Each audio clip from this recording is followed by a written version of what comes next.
तीर्थराज प्रयाग में एक ऋषि हैं जिनका नाम है श्री भरद्वाज जी। तपस्वी हैं, सम दम से संपन्न है। सम कहें तो मन उनके बस में है, और दम कहें तो इंद्रियां उनके बस में है। ये साधना है, दया के भंडार है, परमार्थ पथ पे चलने वाले पथिक है। कौन? श्री भरद्वाज जी। आप सबको ज्ञात है, इसी समय जिस समय हम और आप बैठे हैं, जनवरी के महीने में जब मकर संक्रांति आती है 14 जनवरी अथवा 15 जनवरी को, तो मकर संक्रांति से प्रयाग में प्रत्येक वर्ष 1 महीने का मेला लगता है। आज भी लगता है। उसको माघी मेला अथवा मौसा के मेला कहते हैं। पूरे देश के ऋषि मुनि लोग जाकर प्रयाग में 1 माह वास करते हैं, सत्संग करते हैं, त्रिवेणी जी में स्नान करते हैं। एक बार सारे महात्मा जब वहां 1 माह रहने के बाद जाने लगे, तो भरद्वाज जी से विदा मांग कर जाते भय। उन महात्माओं के भीड़ में एक ऋषि हैं जिनका नाम है श्री याज्ञवल्क्य ऋषि। क्या नाम है? श्री याज्ञवल्क्य ऋषि। परम विद्वान और कर्मकांडी हैं। जब उन्होंने भरद्वाज जी से विदा मांगी, तो गोस्वामी जी कहते हैं भरद्वाज जी उनके चरणों को पकड़ लिए। भरद्वाज राखे पद श्री चरणों को पकड़ के श्री भरद्वाज जी बैठ गए, रोक कर आश्रम में ले गए, पूजन किया, पांव पखारा। भरद्वाज जी से याज्ञवल्क्य जी ने पूछा, मुनिवर आपने मुझे क्यों रोका? अब दर्शन करिए। श्री भरद्वाज जी हाथ जोड़कर बोलते, प्रभु नाथ एक संशय बड़ मोरे, करगत वेद तत्व सब तोरे। प्रभु मेरे मन में एक संशय है। याज्ञवल्क्य जी ने कहा, कहिए। यही तो बात है, मैं जानता हूं कि मेरे संशय को आप ही समाप्त कर सकते हैं, परंतु आपके सन्मुख संशय प्रकट करने में मुझे भय लग रहा है और लज्जा आ रही। कह तस मोहि लागत भय। याज्ञवल्क्य जी बोले, भय किस बात का? भरद्वाज जी बोले, कहीं मेरे प्रश्न को सुनकर आप ये न समझ बैठे कि मैं आपकी परीक्षा ले रहा हूं। देखिए, प्रश्न करने वाले 2 तरह के होते हैं। एक तो प्रश्न के उत्तर को जानना चाहते हैं, और दूसरा उत्तर देने वाले को जानना चाहता है, इसलिए प्रश्न करता है। देखिए तो महाराज जी को कितनी जानकारी है, ऐसा प्रश्न पूछ देंगे कि महाराजों जी अधूरा जाएंगे। लोग आवत है ना मिलने के लिए। भरद्वाज जी कहते हैं, भय इस बात का है कि मेरे प्रश्न को सुनकर कहीं आप ये न समझ बैठे कि मैं आपकी परीक्षा ले रहा हूं, और लज्जा इस बात की है कि मैं प्रातः स्मरणीय परम पूज्य श्री वाल्मीकि ऋषि का शिष्य हूं। मेरे प्रश्न को सुनकर आप ये न सोचने लगे, इतने बड़े गुरु जी के चेला होकर इतनी छोटी बात पूछ रहे हैं, न जाने इनके गुरु जी ने इनको क्या सिखाया हुआ है। मेरे गुरु जी के ज्ञान पर प्रश्न न खड़ा हो जाए, इस बात की मुझे लज्जा है। याज्ञवल्क्य जी बोले, भय और लज्जा दोनों छोड़ करके पूछिए क्या पूछना चाहते हैं। और प्रश्न देखिए, इस प्रश्न का उत्तर ऐसा कोई नहीं है जो आप में से नहीं जानता है। प्रश्न क्या पूछा? राम कवन प्रभु पूछऊं तो। हे प्रभु, ये राम जी कौन है? आगे दर्शन करिए। कहते हैं, कहिया बुझाई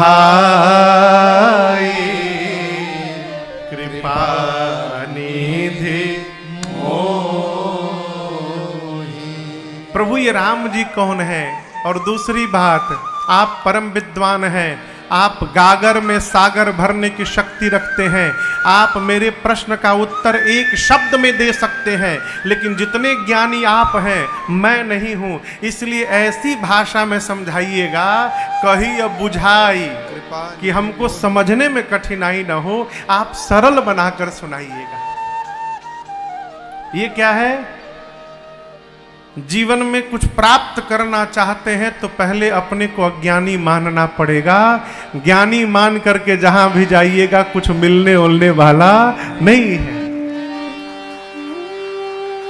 विशेष करके अपने से श्रेष्ठ के आगे नादान बनना चाहिए, अपने से ज्ञानी के आगे मूर्ख बनना चाहिए है? नानी के सामने ननियौरा के बखान ना करे के चाहिए। कई लोग नानी से ही ननियौरा के बखान करते हैं। अपने श्रेष्ठ के सामने, विद्वान के सामने मूर्ख बनिए। कहते हैं एक राम को मैं भी जानता हूं। अयोध्या के महाराज दशरथ के पुत्र राम, जिनकी पत्नी का हरण भया, क्रोध आया, रावण को मार दिया। याज्ञवल्क्य जी पूछे फिर पूछना क्या चाहते हैं? बोले प्रभु सोई राम कि अपर को जाहि जपत त्रिपुरा सत्य धाम सर्वज्ञ तुम कहु विवेक विचार। प्रभु मेरा प्रश्न है, जिन राम जी को मैं जानता हूं क्या शंकर जी भी उसी राम, उन्हीं राम जी का नाम जपते हैं? ये प्रश्न है कि शंकर जी जिन राम जी का नाम जपते हैं वो राम जी कोई और है, हम जिन राम जी को जानते हैं हमरे वाले राम जी कोई और हैं। ये दोनों दो राम है कि दोनों एक ही राम है? ये मेरा प्रश्न है। भरद्वाज जी के प्रश्न को सुनकर श्री याज्ञवल्क्य ऋषि गदगद हो गए। देखिए, भाव विचार को प्रकट करता है। याज्ञवल्क्य जी समझ गए कि ये भगवान के मनसा वाचा कर्मणा भगत हैं और ये भगवान की कथा सुनना चाहते हैं, गूढ़ कथा प्राप्त करना चाहते हैं, इसलिए मूढ़ बन करके पूछ रहे हैं। आपकी चतुराई समझ गया भरद्वाज जी, आप भगवान के भक्त हैं। बोली बतानी चाहिए कि हम भगत हैं। टीका लगा लेने से भगत नहीं होंगे, है? टीका लगा के दिन भर गरियावत है, काहे के भगत है हो? बोली। कई लोग ऐसे होते हैं कि कथा चल रही होती है और उसमें आकर ऐसा प्रश्न कर देते हैं कि कथे बीच में बंद हो जाती है। और कई ऐसे भी जीव होते हैं कि जगत की चर्चा चलती रहती है और उसमें ऐसा प्रश्न पूछ देते हैं कि जगत की चर्चा से जगदीश की चर्चा प्रारंभ हो जाती है। ये जीवन का प्रभाव है। ये स्वभाव हमारा कैसे निर्मित होगा? सत्संग से। कैसे होगा? सत्संग के। अरे कहिए, पूछ रहा हूं। और साल में एक दिन करने से नहीं होगा, निरंतर करने से होगा। देखिए, हम बुरा न मानिएगा, बुजुर्ग लोग भी हैं, मनुष्य का स्वभाव जो है ना वो कुत्ते की पूंछ जैसी होती है।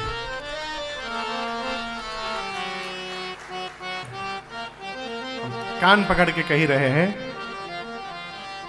ये महापुरुष कहते हैं। एक साधक वह पथिक जी अपने लिए कहते हैं, पथिक तू अक्लमंदी पर विचारों पर न इतराना, अपने विचारों पर न इतराना। क्यों महाराज? कहाँ कब मन बिगड़ जाए,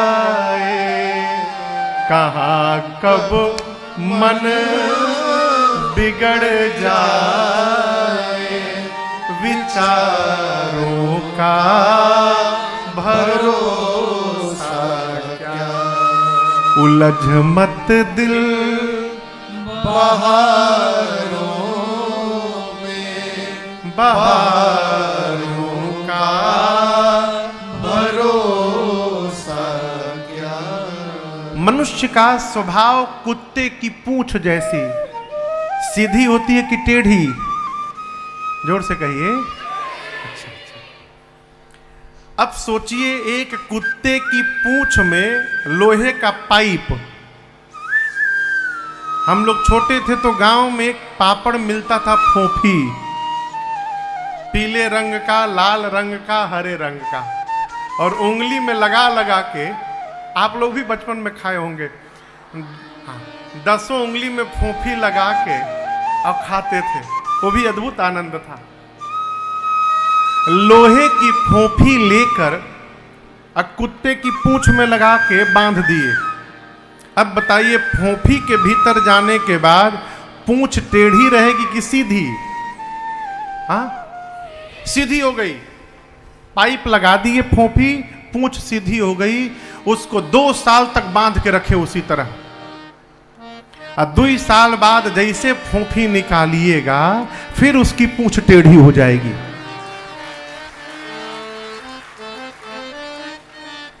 जब तक फोफी में पूंछ रहा, सीधा बना रहा, फोफी निकलते टेढ़ा हो गया। उसी प्रकार मनुष्य का स्वभाव कुत्ते की पूंछ जैसी टेढ़ी है। जब तक ये सत्संग के पाइप में पड़ा रहता है, सीधा बना रहता है, और जैसे सत्संग से दूर भया, फिर टेढ़ा हो गया।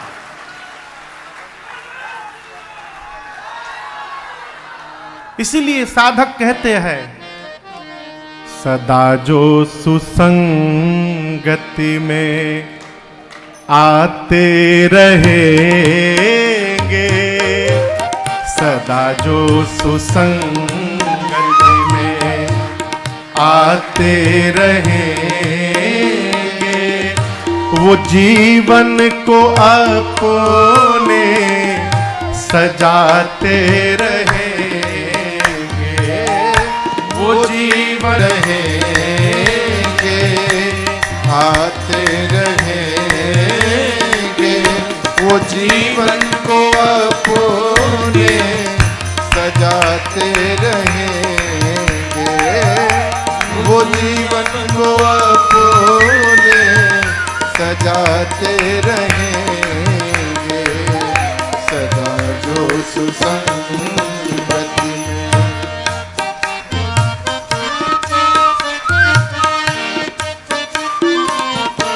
सूत्र उन्हीं की बनी है और बनती रहेगी, उन्हीं की बनी है और बनती रहेगी, हाँ बनती रहेगी, बनती रहेगी, उन्हीं की बनी है और बनती रहेगी, उनकी बनी है और बनती रहेगी। किनकी?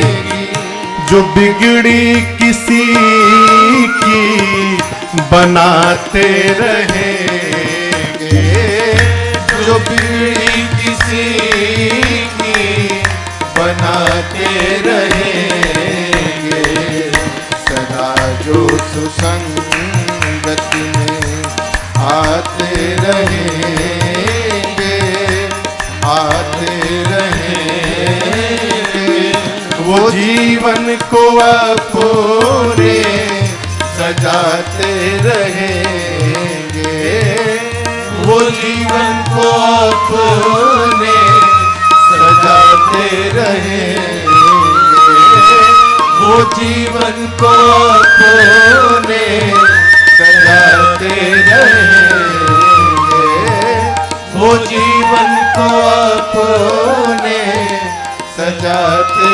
रहेंगे। कौन? सदा जो सुसंगति में आते रहेंगे, जब आएंगे एक अच्छाई लेकर घर जाएंगे। इस प्रकार वो जीवन को अपने सजाते रहेंगे। श्री भरद्वाज जी से याज्ञवल्क्य ऋषि ने कहा, मुनिवर जैसे आपने प्रश्न किया उसी प्रकार एक बार भवानी जी ने भगवान शंकर से प्रश्न किया। उस प्रसंग को मैं आपको बाद में सुनाऊंगा। बीच में एक दूसरी कथा सुनाता हूं। बोले त्रेता युग में एक बार भगवान शंकर अपनी अर्धांगिनी मैया सती, ये जो देख रहे हैं आप, ये स्वरूप दिख रहा है मैया का, ये सती जी नहीं है, ये पार्वती मैया है। यही पार्वती मैया पिछले जन्म में सती मैया के रूप में थी। मां सती को लेकर बाबा कैलाश से उतरे और दंडकारण्य में अगस्त्य ऋषि के पास कथा सुनने के लिए गए। अगस्त्य ऋषि ने द्वार पर बाबा मैया को देखा, भाव में उतर गए, लगे बैठकर चरणों में पूजा करने। और यहां दर्शन करिए, यदि कोई आपको झुक कर प्रणाम कर रहा है तो ये सामने वाले की विवशता न समझिए, उसके संस्कार को समझिए और उसकी विनम्रता को समझिए। कोई यदि आपको प्रणाम कर रहा है तो ये उसके परिवार का संस्कार है, ये उसकी विनम्रता है। अगस्त्य ऋषि पूजन करने लगे। ये देखकर मां सती सोची, ये कथावाचक हैं, हम श्रोता हैं, इनकी पूजा हमको करनी चाहिए। यहां उल्टे कथावाचक श्रोता की आरती उतार रहा है। बाबा भी कहां कहां लेके चले आते हैं। लगता है इनका ज्ञान हम लोगों के ज्ञान से भी कम है, छोटे हैं ये। परिणाम 9 दिनों तक राम कथा भई। और यहां दर्शन करिए, सुना किसने? बाबा कहते हैं, सुनी महेशा परम सुख मानी।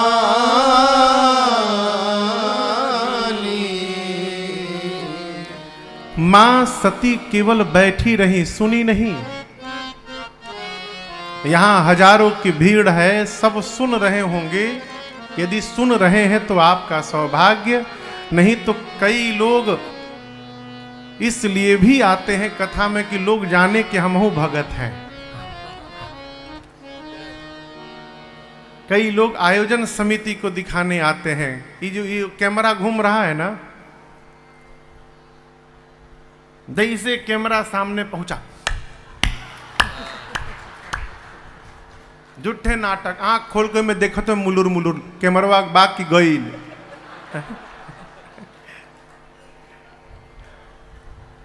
मां सती बैठी रही लेकिन सुनी नहीं है। और याद रखिएगा, जिस प्रकार गंगा तट पर जाने के बाद सभी स्नान नहीं कर पाते हैं, करते हैं का है? क्यों? जन्म जन्म का बिगड़ा हुआ कर्म सिर पे लदा रहता है, इसलिए गंगा तट पर जाने के बाद भी स्नान से रोक देता है बिगड़ा हुआ कर्म। उसी प्रकार यदि पुराकृत कर्म प्रबल हो गया तो कथा में आने के बाद भी कथा कान में जाने वाली नहीं है, आके नींद आ जाएगी है, नींद आ जाएगी। हो आदमी बगल वाले से कहते कि देखो हम कथा सुनते समाधि में चल जाते हैं। हाँ, समाधि में जाए तो तनिक हमको हिला के बाहर ले आना। लेकिन हम आपसे एक बात कहें, यदि कथा में आकर नींद भी आ रही है तो सोने के लिए ही आइए, लेकिन आइए। क्यों? जितना सोइएगा पीछे का अकाउंट खाली होता जाएगा। जो बिगड़ा हुआ कर्म है वो अकाउंट खाली होता जाएगा, और जिस दिन बैलेंस 0 हुआ हो उसी दिन आपकी आंख खुल जाएगी, और उसके बाद दोबारा कभी नींद आने वाली नहीं है। आइए।